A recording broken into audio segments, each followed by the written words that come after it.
Om Namo Bhagavate Vasudevaya. Narayanam Namaskritya Naram Chaiv Narottamam Devim Saraswatim Vyasam Tato Jayamudiriya Nashtavrayeshu Vadreshu Nityam Bhagavata Sevaya Bhagavati Uttam Shloke Bhaktir Bhavati Nashtike. So continuing with our discussion on Srimad Bhagavatam, Canto 9, Chapter 24, Krishna, the Supreme Personality of Godhead, text number 58 onwards. So Shukdev Goswami is further speaking. Yan maya chestitam punsa stiti utpatyapyaya hi anugrahastan nivritteratma atma labhaya cha eshate. The Supreme Personality of Godhead acts through his material energy in the creation, maintenance, and annihilation of this cosmic manifestation just to deliver the living entity by his compassion and stop the living entity's birth, death, and duration of materialistic life. Thus, he enables a living being to return home back to Godhead. So this is his mercy. That's why he appears. That's why he performs all his pastimes. Materialistic men sometimes ask why God has created the material world for the suffering of the living entities. Material creation is certainly meant for the suffering of the conditioned souls who are part of the Supreme Personality of Godhead, as confirmed by Krishna himself. Amaivansho jiva loke, jiva bhuta sanatana. The living entities in this conditioned world are my eternal fragmental parts. Due to conditioned life, they are struggling very hard with the six senses, which include the mind. All the living entities are part and parcel of the Supreme Personality of Godhead and are as good as the Lord qualitatively, but quantitatively, there is a great difference between them. For the Lord is unlimited, whereas the living beings are limited. Thus, the Lord possesses unlimited potency for pleasure, and the living entities have a limited pleasure potency. Anandamaya Abhyasa. Both the Lord and the living entity, being qualitatively spirit soul, have the tendency for peaceful enjoyment. But when the part of the Supreme Personality of Godhead, unfortunately, wants to enjoy independently without Krishna, he is put into the material world, where he begins his life as Brahma and is gradually degraded to the status of an ant or a worm in the stool. So this Prabhupada here clearly saying where he begins his life as Brahma. So we were all Brahma at one point of the time. We were all Lord Brahmas. Can you imagine that? And then we gradually degraded, Prabhupada, to the status of an ant or a worm in the stool. It depends upon when we leave the body, even as Brahma, what is our desire, what is our consciousness, and we take the same kind of body next life. This is mana shashtani indriyani. There is a great struggle for existence because a living entity conditioned by material nature is under nature's full control. Because of his limited knowledge, however, the living entity thinks he is enjoying in this material world. He is actually under the full control of material nature, but still he thinks himself independent. Even when he is elevated by speculative knowledge and tries to merge into the existence of Brahman, the same disease continues. So even in the merging in Brahman or Brahm Jyoti, we are still not out of it. We think we can control. We cannot control anything. Even having attained that Param Padam, having merged into the impersonal Brahman, he falls again to the material world. In this way, the conditioned soul undergoes a great struggle for existence in this material world. And therefore, the Lord, out of compassion for him, appears in this world and instructs him how to get out. This is what Krishna says. Whenever and wherever there is a decline in religious practice, a descendant of Bharat, and a predominant rise of irreligion, at that time I descend myself. The real dharma is to surrender unto Krishna, but the rebellious living entity, instead of surrendering to Krishna, engages in adharma, in a struggle for existence to become like Krishna. Therefore, out of compassion, Krishna creates this material world to give the living entity a chance to understand his real position. Bhagavad Gita and similar Vedic literatures are presented so that the living being may understand his relationship with Krishna. All these Vedic literatures are meant to enable the human being to understand what he is, what his actual position is, what his relationship is with the Supreme Personality of Godhead. This is called Brahma Jigyasa. Every conditioned soul is struggling, but human life provides the best chance for him to understand his position. Therefore, this verse is Anugrahas Tan Nivritte, indicating that the false life of repeated birth and death must be stopped and the conditioned soul should be educated. This is the purpose of creation. The purpose of creation is not for us to try to make permanent house in a temporary world, which cannot happen anyway. It is to understand who am I, what is my relationship with Krishna, how to develop that relationship, and what are all the facilities given to me to develop that relationship and to get out of here. The creation does not arise whimsically, as atheistic men think. Asatyam Marapatishtami. That's what the demons think. They say that this world is unreal, that there is no foundation and there is no God in control. It is produced of sex desire, has no cause other than lust. Atheistic rascals think that there is no God and that the creation has taken place by chance. Just as a man and woman meet by chance and the woman becomes pregnant and gives birth to a child. This is nonsense. Actually, however, this is not the fact. The fact that there is a purpose for the creation to give the conditioned soul a chance to return to his original consciousness, Krishna consciousness, and then return home, back to Godhead, and be completely happy in the spiritual world.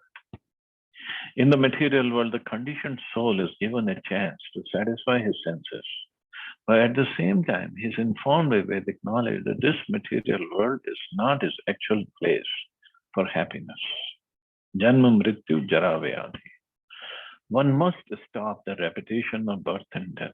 Every human being, therefore, should take advantage of this creation by understanding Krishna and his relationship with Krishna, and in this way return home back to Godhead. So whether we get suffering because of corona or some other kind of suffering, suffering is inevitable in the material world. Dukha dosha anudarshanam. It is going to happen. All we have to do is get more serious about understanding our position and how to get out of it. Akshohininam patibhir asurar nripalanchane bhu akramya manaya abharaya kritudyama. Although the demons who take possession of the government are dressed like men of government, they do not know the duty of the government. Consequently, by the arrangement of God, such demons who possess great military strength fight with one another, and thus the great burden of demons on the surface of the earth is reduced. The demons increase their military power by the will of the Supreme, so that the numbers will be diminished and the devotees will have a chance to advance in Krishna consciousness. So this is also arrangement of the Lord. The demons increase their military power by the will of the Supreme, so that they fight against each other and kill each other. As stated in Bhagavad Gita, Paritranaya sadhunam vinashaya chadushkrita. The sadhus, the devotees of the Lord, are always eager to advance the cause of Krishna consciousness, so that the conditioned souls may be released from the bondage of birth and death. But the asuras, the demons, impede the advancement of the Krishna consciousness moment, and therefore Krishna arranges occasional fights between different asuras who are very much interested in increasing their military power. The duty of the government of king is not to increase military power unnecessarily. The real duty of the government is to see that the people of the state advance in Krishna consciousness. But that's not anybody's interested in. Any government is interested in these days. For this purpose, Krishna says in Bhagavad Gita, Chaturvarnyam Yasavishtam. according to the three modes of material nature and the work ascribed to them. The four divisions of human society were created by me. There should be an ideal class of men who are bona fide Brahmins, and they should be given all protection. Krishna is very fond of Brahmins and cows. The Brahmins promulgate the cause of advancement in Krishna consciousness, and the cows give enough milk to maintain the body in the mode of goodness. The Kshatriyas and the government should be advised by the Brahmins. Next, the Vaishyas should produce enough foodstuffs, and the Shudras, who cannot do anything beneficial on their own, should serve the higher three classes. This is the arrangement of the Supreme Personality of Godhead, so that the conditioned souls will be released from the material condition and return home back to Godhead. This is the purpose of Krishna's descent on the surface of the earth. Everyone must understand Krishna's activities. Janma karma chamete. If one understands the purpose of Krishna's coming to this earth and performing his activities, one is immediately liberated.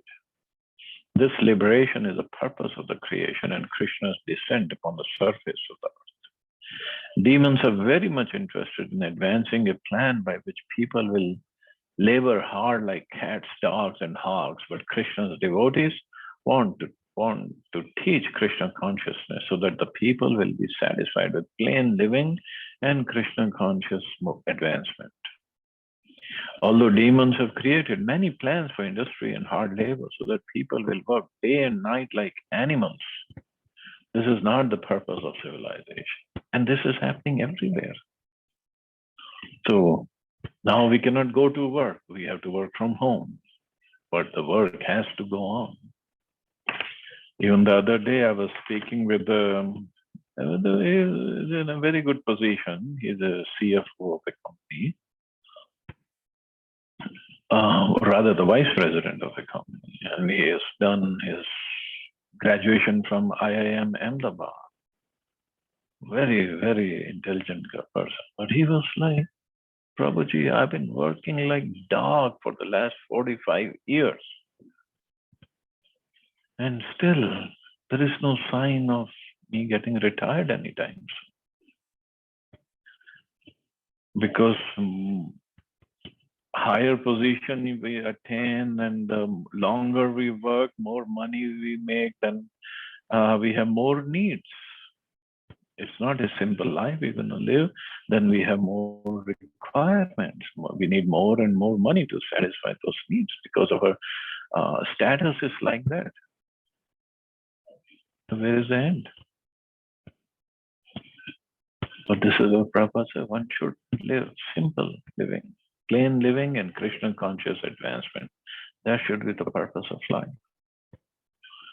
Simply for sense gratification, people make plans for material happiness. Maya Sukhaya, Brahma Udvato Vimuda. They do this because they're all Vimudas, rascals. For flickering happiness, people waste their human energy, not understanding the importance of the Krishna consciousness movement, but instead accusing the simple devotees of brainwashing. Demons may falsely accuse the preachers of the Krishna consciousness movement, but Krishna will arrange a fight between the demons in which all the military power will be engaged and both parties of demons will be annihilated. And this is what Krishna did in the battle of Mahabharata also. He just got everybody killed so that he could establish Yudhishthira Maharaj on the throne. The Supreme Personality of Godhead, Krishna, with the cooperation of Sankarshan Balram, performed activities beyond the mental comprehension of even such personalities as Lord Brahma and Lord Shiva. For instance, Krishna arranged the battle of Kurukshetra to kill many demons for the relief of the entire world.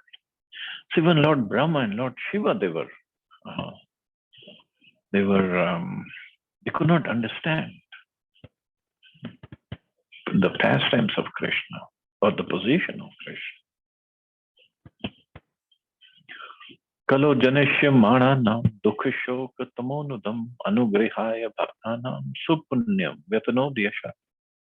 To show causeless mercy to the devotees who would take birth in the future in this age of Kali, the Supreme Personality of Godhead, Krishna, acted in such a way that simply by remembering him, one will be freed from all the lamentation and unhappiness of material existence. In other words, he acted so that all future devotees, by accepting the instructions of Krishna consciousness stated in Bhagavad Gita, could be relieved from the pangs of material existence. The Lord's activities of saving the devotees and killing the demons take place side by side. Krishna actually appears for the deliverance of the sadhus or bhaktas, but by killing the demons, he shows them mercy also. For anyone killed by Krishna is liberated. Whether the Lord kills or gives protection, he is kind to both the demons and the devotees. But that's his mercy, because everybody is his creation. Whether demons or devotees, they are his. Mamay vansho jiva loke jivbhuta sanatana. Every jiva is part and parcel of Krishna. So Krishna is merciful to everybody. Although his dealings are different with different kinds of people. Yasmin satkarna piyushe yashas tirthavare sakrit.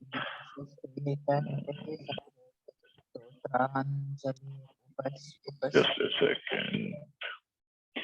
Shrotanjalera rupa sprishya dhunute karma vasanam. Simply by receiving the glories of the Lord through purified transcendental ears, the devotees of the Lord are immediately freed from strong material desires and engagement in fruitive activities. When the devotees orally receive the activities of the Supreme Personality of Godhead as enacted in Bhagavad Gita and Srimad Bhagavatam, they immediately achieve a transcendental vision in which they are no longer interested in materialistic activities. Thus, they achieve freedom from the material world. For sense gratification, practically, everyone is engaged in materialistic activities, which prolong the process of Janma Mrityu Jara Vyadhi.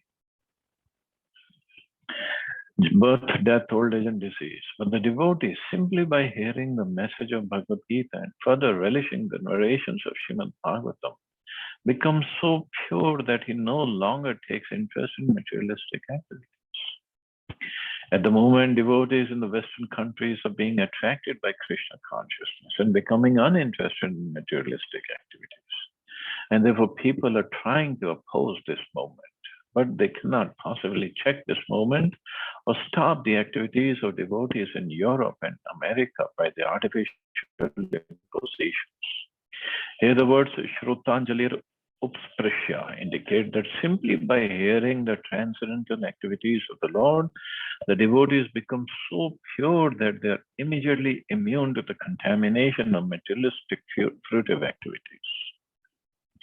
Materialistic activities are unnecessary for the soul, and therefore the devotees are freed from such activities.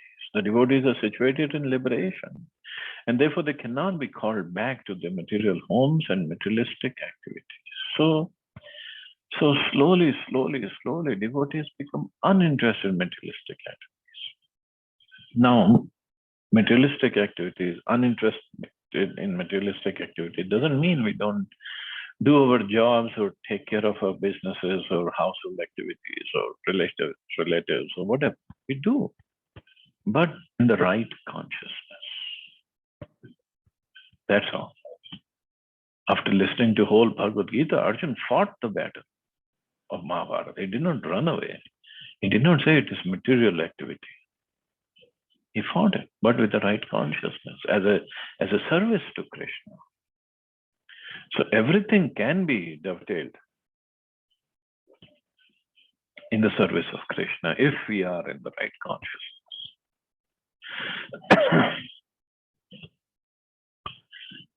Bhoj Vrishni Andakam Madhu Shur Sena Dasharhaka Shlaganiya Niyehita Shashvat Kuru Srinjaya Pandubhi Snigdasmit Tekshito Dara Vakyar Vikram Lilaya Trilokam Ramayamasa Murtya Sarvang Ramyaya. Assisted by the descendants of Bhoja, Vrishni, Andak, Madhu, Shursena, Dashara, Kuru, Srinjaya, and Pandu, Lord Krishna performed various activities. By his pleasing smiles, his affectionate behavior, his instructions, and his uncommon pastimes like raising Govardhan Hill, the Lord appearing in his transcendental body pleased all of human society.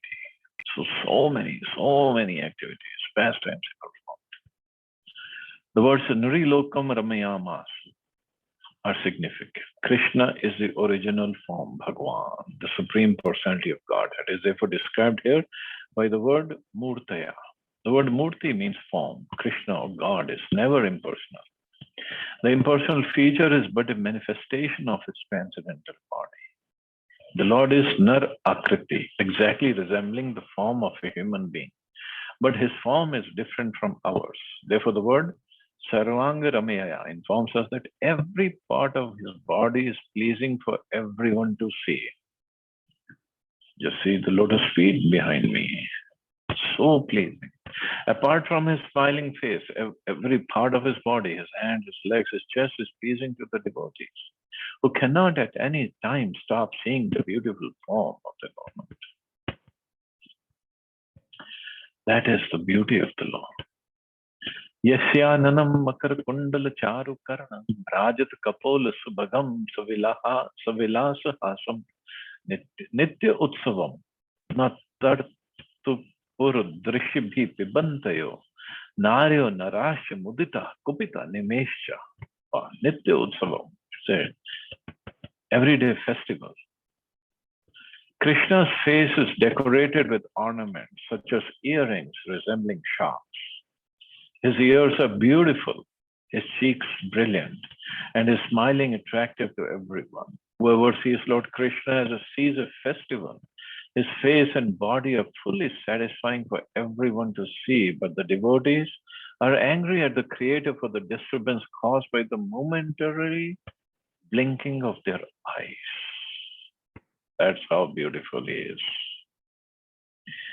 As stated by the Lord himself in Bhagavad Gita, Manushyanam Sahasreshu. Out of many thousands among men, one may endeavor for perfection. And of those who have achieved perfection, hardly one knows me in truth. Unless one is qualified to understand Krishna, one cannot appreciate the presence of Krishna on earth. Among the Bhoja, Vrishnis, Sandharkas, Pandavas, and many of the kings intimately related with Krishna, the intimate relationship between Krishna and the inhabitants of Vrindavan is especially to be noted. That relationship is described in this verse by the words Nitya Utsavam na tatrupur drishibhi pibantaya. The inhabitants of Vrindavan, especially such as the cowherd boys, the cows, the calves, the gopis, and Krishna's father and mother, were never fully satisfied, although they saw Krishna's beautiful features constantly. Seeing Krishna is described here as Nitya Utsav, a daily festival. The inhabitants of Vrindavan saw Krishna almost every moment, but when Krishna left the village for the pasturing grounds, where he tended the cows and the calves, the gopis were very much afflicted because they saw Krishna walking on the sand and thought that Krishna's lotus feet, which they dared not place on their breasts because they thought the breasts not soft enough, were being pierced by broken chips of stone. By even thinking of this, the gopis were affected and they cried at home. These gopis, who were therefore the exalted friends of Krishna, saw Krishna constantly, but because their eyelids disturbed the vision of Krishna, the gopis condemned the Creator, Lord Brahma. Therefore, the beauty of Krishna, especially the beauty of his face, is described here. At the end of 9th Canto in 24th chapter, we find a hint of Krishna's beauty. Now we are proceeding to the 10th Canto, which is considered Krishna's head. The entire Srimad Bhagavata Puran is the embodiment of Krishna's form, and the 10th Canto is his face. This verse gives a hint of how beautiful his face is. Krishna's smiling face with his cheeks, his lips, the ornaments in his ears, his chewing of betel nuts, all of this was minutely observed by the gopis, who thus enjoyed transcendental bliss, so much so that they were never fully satisfied to see Krishna's face, but instead condemned the Creator of the body for making eyelids that obstructed the vision. The beauty of Krishna's face was therefore much more appreciated by the gopis than by his friends, the cowherd boys, or even by Yashoda Mata, who was also interested in decorating the face of Krishna. So same Krishna, different devotees look at him differently. Obviously, everybody has his own realization or love for him. So their own vision is different. So gopis, they would look at the face of Krishna and they would they were drinking the beauty of Krishna by their eyes. And how they would be condemning Lord Brahma that why did you create this eyelids that for momentarily blinking of our eyes, we cannot see Krishna during that time. This is really high. This is really the topmost love for Krishna. And this is the gopis talking, and we cannot even understand the mood of Radharani for Krishna. What would that mood be? So as Prabhupada says, so this is giving a hint of what are we going to expect in 10th canto. And Prabhupada said, we are proceeding to the 10th canto. Jato gata pitri grihad vraj meditartho hatva ripona sutta shatani kritor udaraha utpadya teshu purusha kritubhi samije atmanam atma nigamam pratyayat janeshu. The Supreme Personality of Godhead, Shri Krishna, known as Leela Purushottam, appeared as a son of Vasudeva, but immediately left his father's home and went to Vrindavan to expand his loving relationship with his confidential devotees. In Vrindavan, the Lord killed many demons, and afterwards he returned to Dwarka, where, according to Vedic principles, he married many wives who were the best of women, begot through them hundreds of sons, and performed sacrifices for his own worship to establish the principles of householder life. So many pastimes. He went to Vrindavan, and then he went to Dwarka, Mathura. As stated in Bhagavad Gita, Vedasya Sarveraham Ved. By all the Vedas, it is Krishna who is to be known. Lord Shri Krishna, setting an example, by his own behavior, performed many ritualistic ceremonies described in the Vedas and established the principles of Grihastha life by marrying many wives and begetting many children, just to show people in general how to be happy by living according to Vedic principles. The center of Vedic sacrifice is Krishna. To advance in human life, human society must follow the Vedic principles personally demonstrated by Lord Krishna in his householder life. The real purpose of Krishna's appearance, however, was to manifest how one can take part in loving affairs with the Supreme Personality of Godhead. Reciprocations of loving affairs in ecstasy are possible only in Vrindavan. Therefore, just after his appearance as a son of Vasudeva, the Lord immediately left for Vrindavan. In Vrindavan, the Lord not only took part in loving affairs with his father and mother, the gopis, the cowherd boys, but also gave liberation to many demons by killing them. As stated in Bhagavad Gita, Paritranaya sadhana vinashaya chatushkrita. The Lord appears in order to protect the devotees and to kill the demons. This was fully exhibited by his personal behavior. In Bhagavad Gita, the Lord is understood by Arjuna to be Purusham Shashvatam Divyam, the eternal, transcendental, supreme person. Here also we find the words Utpadya Teshu Purusha. Therefore, it is to be concluded that the absolute truth is Purusha, person. Impersonal feature is but one of the features of his personality.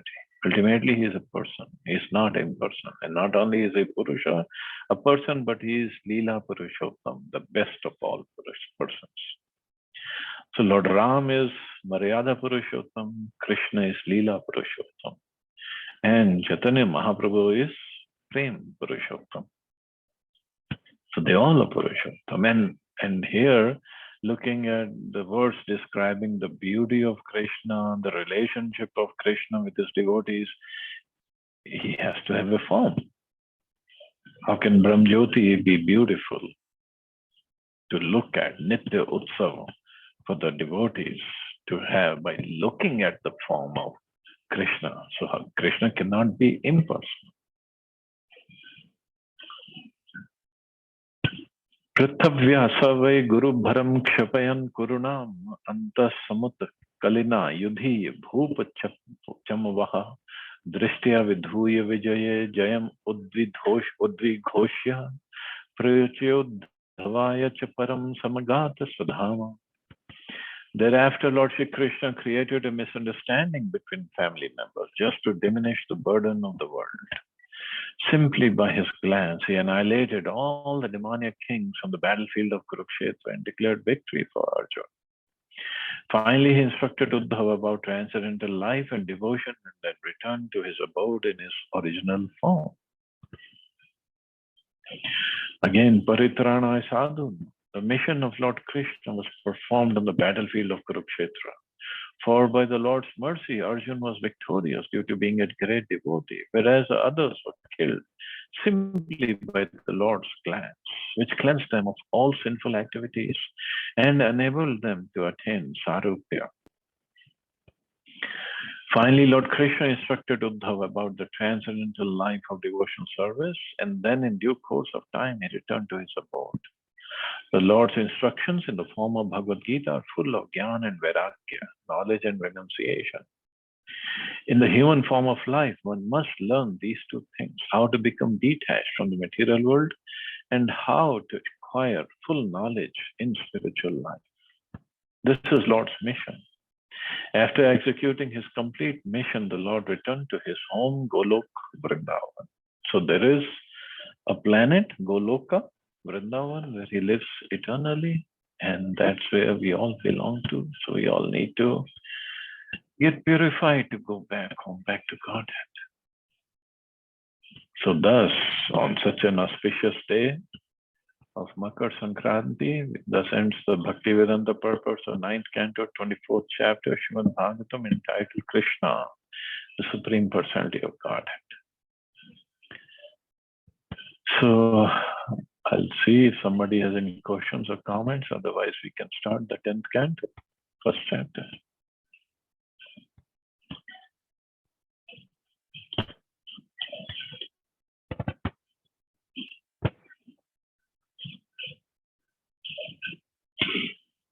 Okay, I guess everybody is eager to get to 10th canto. Yes, sir. Okay, so we are starting. Let me put you on mute. Okay, you are on mute. Krishna Prabhuji. Hare Krishna. We are also scared to read the second canto Why? because I have not heard cantos clearly. Prabhupada gave us Krishna book, which is the complete translation of 10th canto. And he asked us to read it every day. Yeah, that we can read. But he also instructed us not to Well, go to straight. so we didn't go straight to 10th canto. We've been discussing for the last 4 years now. Yes, yes. We didn't jump to 10th canto.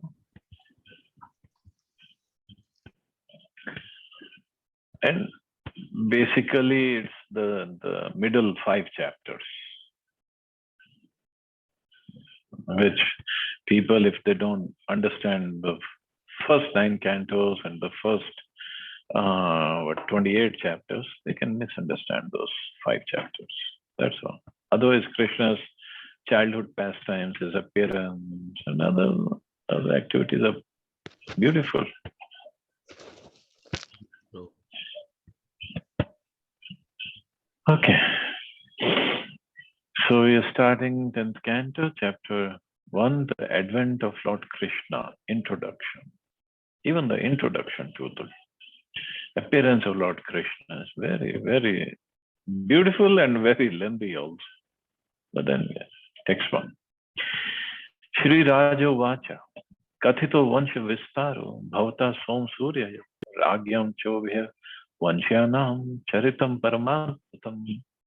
King Parikshit said, My dear Lord, you have elaborately described the dynasties of both the moon god and the sun god, with the exalted and wonderful character of their kings. At the end of ninth Canto, 24th chapter, Shukdev Goswami summarized the activities of Krishna. He spoke of how Krishna had personally appeared to reduce the burden on the earth, how he had manifested his pastimes as a householder, and how soon after his birth he had transferred himself to his Vrajabhumi Leela. Parikshit Maharaj, being naturally a devotee of Krishna, wanted to hear more about Lord Krishna. Therefore, to encourage Shukdev Goswami to continue speaking about Krishna and give further details, he thanked Shukdev Goswami for having described the activities of Krishna in brief. So Shukdev Goswami had said in 66th verse of 24th chapter, the Supreme Personality of Godhead, Shri Krishna, known as Leela Purushottam, appeared as the son of Vasudeva, but immediately left his father's home and went to Vrindavan to expand his loving relationship with his confidential devotees. In Vrindavan, the Lord killed many demons, and afterward he returned to Dwarka, where, according to Vedic principles, he married many wives who were the best of women, begot through them hundreds of sons, and performed sacrifices for his own worship to establish the principles of householder life.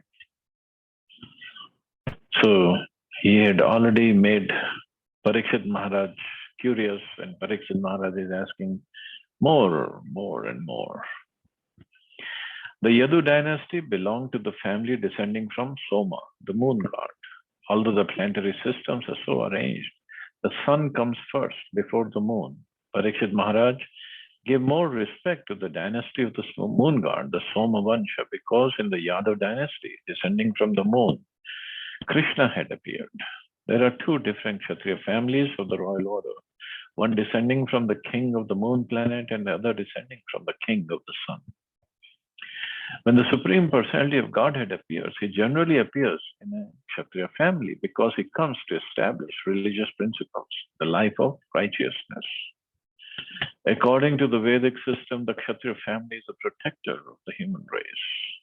When the Supreme Personality of Godhead appeared as Lord Ramchandra, he appeared in the Surya Vansha, the family descending from the sun god. And when he appeared as Lord Krishna, he did so in the Yadu dynasty, or Yadu Vansha, whose descent was from the moon god.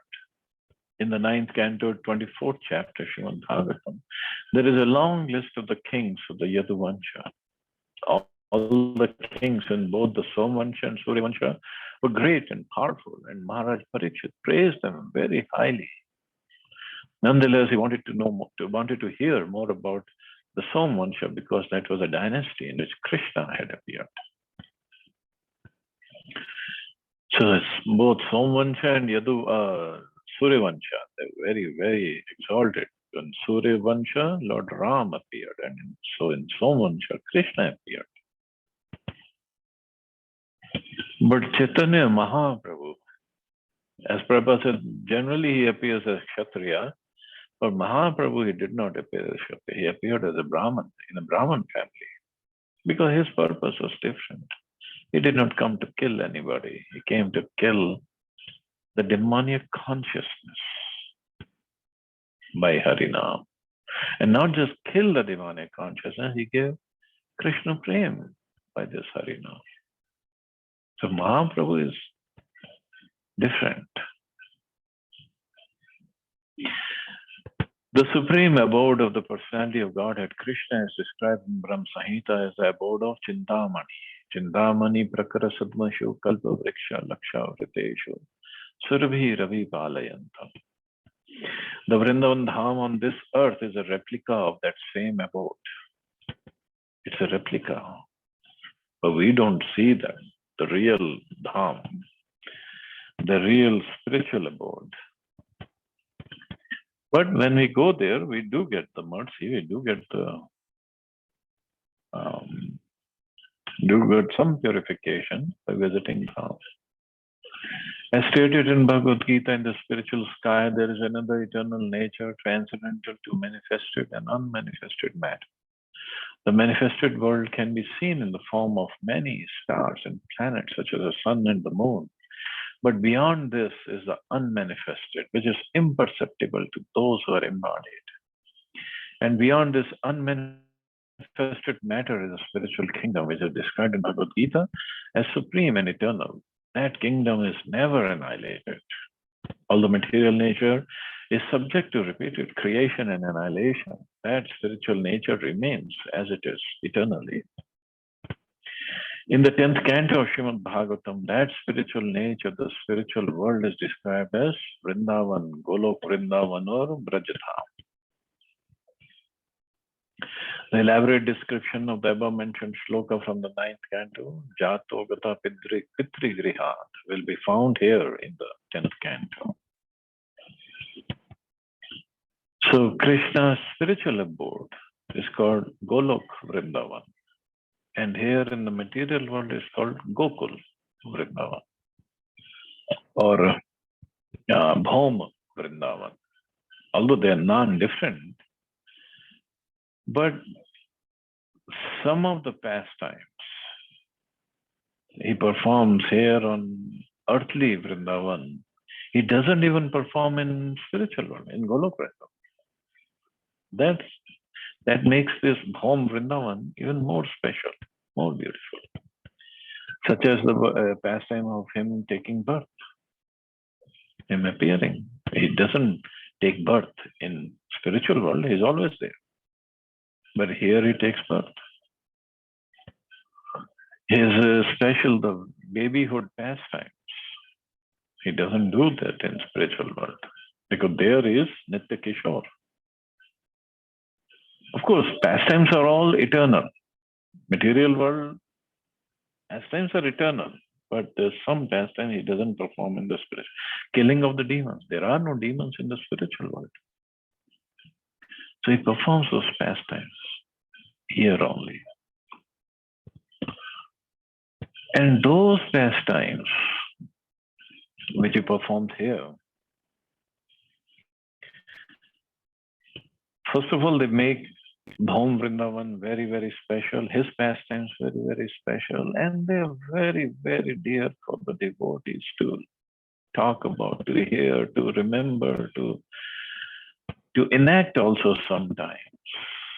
And in this way, they become more and more Krishna conscious. They become more and more eligible to love Krishna. They develop love for Krishna. That's the beauty of those pastimes.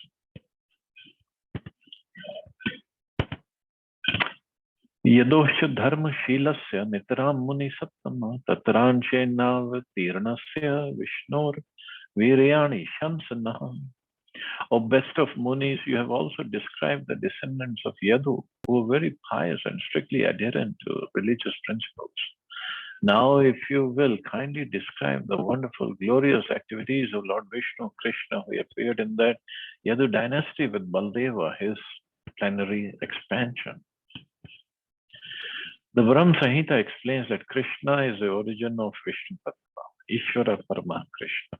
Krishna, who is known as Govinda, is a supreme controller. He has an eternal, blissful spiritual body.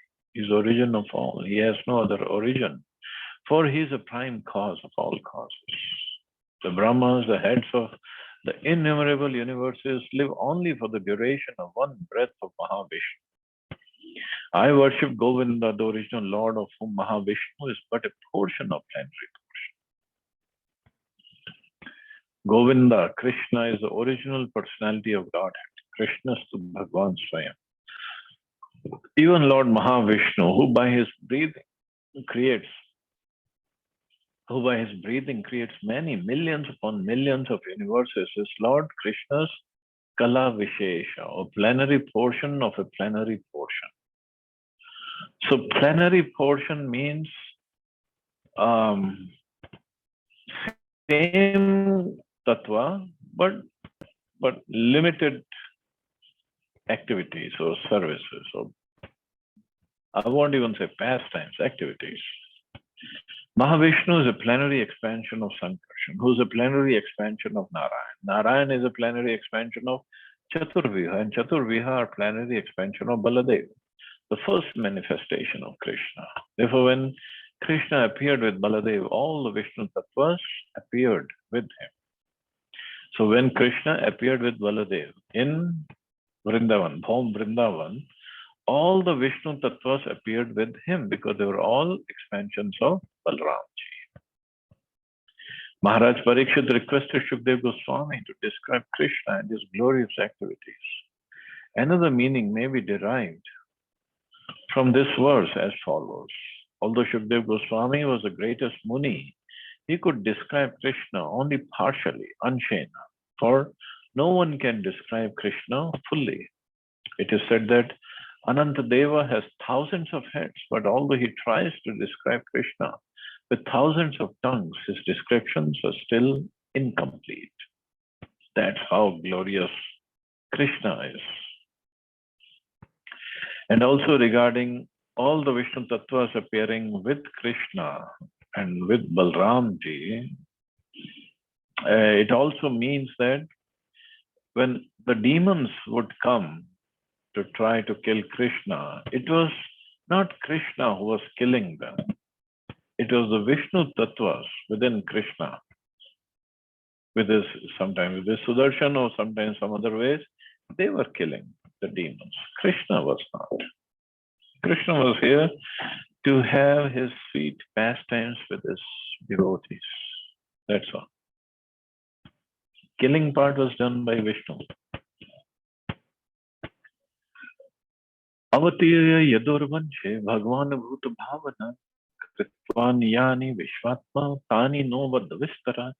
The super soul, the supreme personality of Godhead, Shri Krishna, the cause of the cosmic manifestation, appeared in the dynasty of Yadu.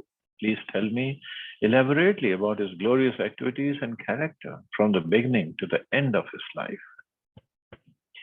In this verse, the words Kritvana Yani indicate that all the different activities Krishna performed while present on earth are beneficial to human society. If religionists, philosophers, and people in general simply hear the activities of Krishna, they will be liberated.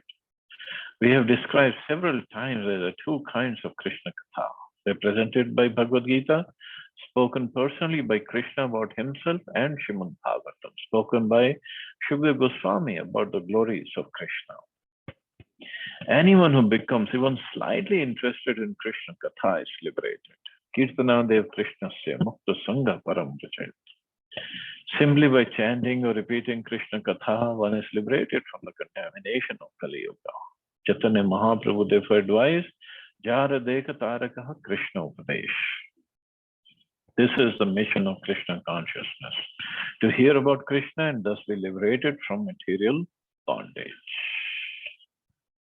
So this is the purpose, and that's why Shukdev Goswami is speaking Krishna Katha. Prabhupada gave Krishna Katha, so much of Krishna Katha, Krishna Nam, everything is there just for us to develop attachment, attraction for them, and be liberated.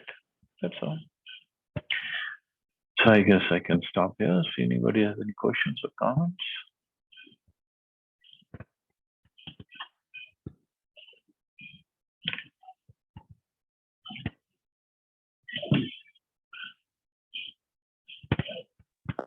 Hare Krishna, Prabhuji. Hare Krishna. You should not have stopped.